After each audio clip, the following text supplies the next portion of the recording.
naissance du projet Agile Hybride est liée à un appel à projet qui a été lancé au niveau national au mois de juin 2020, donc en liaison avec la crise Covid,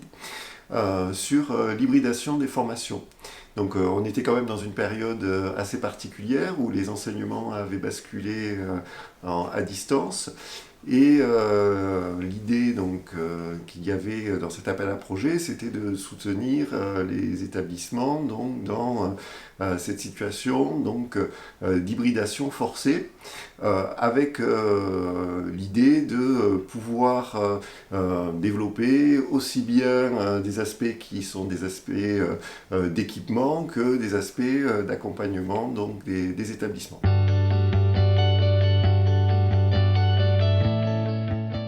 Alors, quand on s'est retrouvé face à cet appel à projet où il fallait répondre de manière assez rapide compte tenu du contexte, on était invité à constituer un consortium et pour l'Université de Montpellier, qui était inscrite dans le consortium de l'ICIT Muse, il semblait tout à fait naturel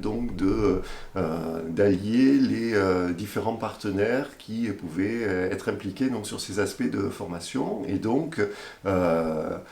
l'Université de Montpellier a monté ce projet avec l'École nationale supérieure de chimie de Montpellier, l'Institut Agro Montpellier et le SIAM IAMM.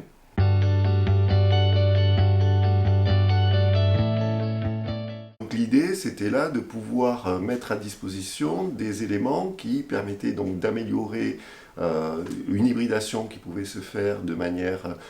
soudaine, comme ça pouvait être le cas dans le cadre de la crise Covid, mais également pouvoir diversifier les pratiques pédagogiques de façon à pouvoir améliorer la réussite des étudiants et leur insertion professionnelle.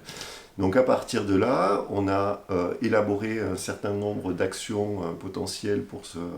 ce projet, des mécanismes d'appel à projet auprès des composantes de formation pour pouvoir arriver à justement rentrer dans une hybridation de cours, donc avoir une partie en présence, une partie à distance, pouvoir avoir des actions pour accompagner les enseignants dans cette démarche, également avoir des actions vis-à-vis du soutien des étudiants et aussi bien sûr tout un volet sur les équipements. Et sur cet appel à projet, sur ce projet Agile Hybride, on a eu également notre établissement, le consortium Muse plus globalement, qui a soutenu également le projet à hauteur de 600 000 € dans les équipements. En plus, effectivement, d'un financement qui était un financement de 1 million d'euros qui a été obtenu pour Agile Hybride. Un financement qui nous a été alloué par le ministère, mais qui est un financement européen dans le cadre du plan de relance européen.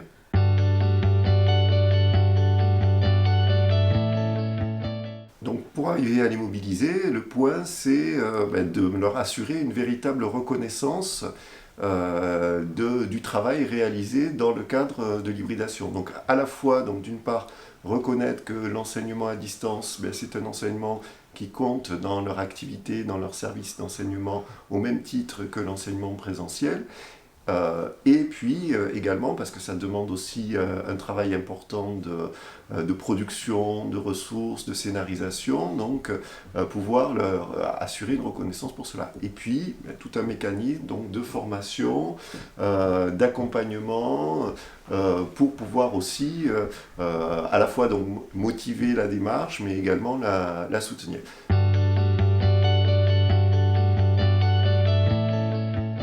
Pour le volet des étudiants, la situation est un peu plus contrainte pour les étudiants, puisqu'en fait, ils n'ont pas la possibilité de choisir de s'inscrire dans un enseignement qui est un enseignement où il va y avoir une partie hybridée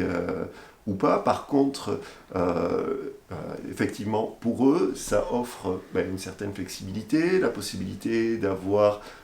moins de contraintes en termes horaires, la possibilité de des fois aller plus à leur rythme. Ce qui est intéressant dans le projet Agile Hybride, c'est le financement a permis de mettre en place une action avec la direction de la formation des enseignements et l'Observatoire de la transformation pédagogique, qui nous a permis pendant 1 an vraiment de suivre cette expérimentation d'hybridation et du coup d'être vraiment là auprès des étudiants, de mener une analyse d'impact de ce que génère l'hybridation pour eux et ce qui est vraiment permis parce qu'on a un financement qui nous permet de le faire. Et du coup, il y a des résultats qui ont été probants, qui ont permis, suite aux enquêtes qui ont été faites dans plusieurs composantes auprès de ces étudiants, d'avoir des résultats et des conseils, entre guillemets, des recommandations à donner aux enseignants pour mieux engager les étudiants dans ces enseignements hybridés.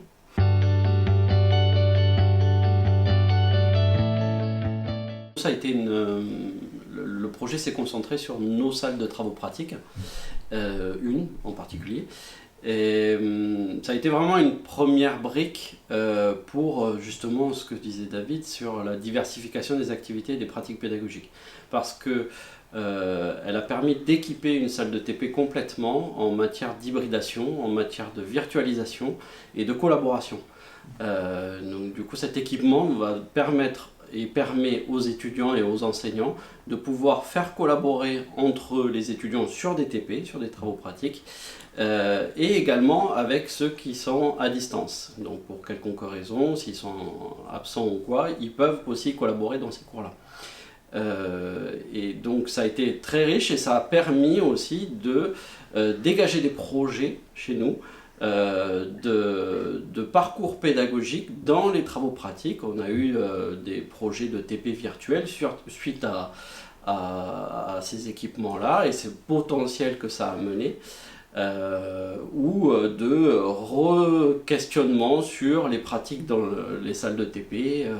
Donc c'est vraiment une belle réussite, quoi.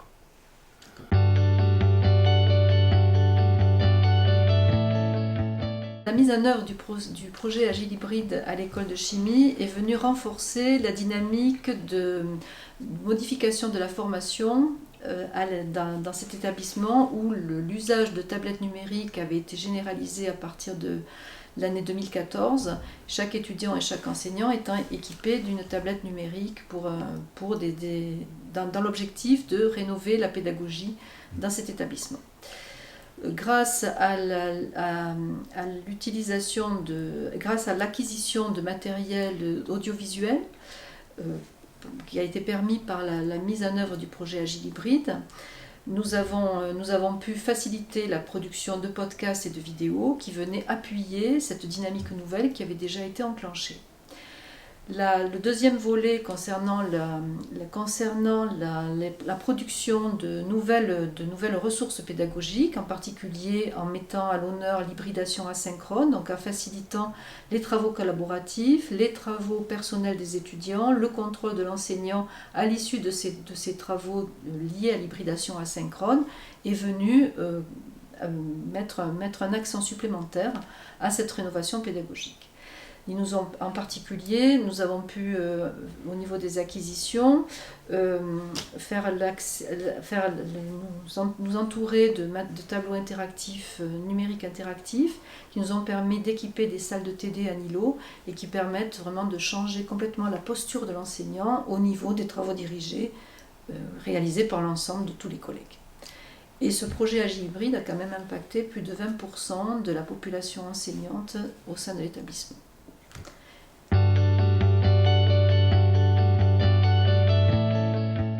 Alors les chiffres de l'Agile Hybride, on avait des chiffres que nous avions donnés au démarrage en cible, qu'on a atteint, donc on est très heureux. On a même dépassé sur le nombre d'unités d'enseignement qui ont été hybridées. Par les mécanismes d'appel à projet, ça a permis de mobiliser une centaine d'enseignants qui se sont lancés dans cette transformation pédagogique par l'hybridation. Et au final, c'est un peu plus de 150 unités d'enseignement qui ont été hybridées, avec un impact sur 8117 étudiants exactement, voilà, sur les 2 ans d'expérimentation avec Agile Hybride.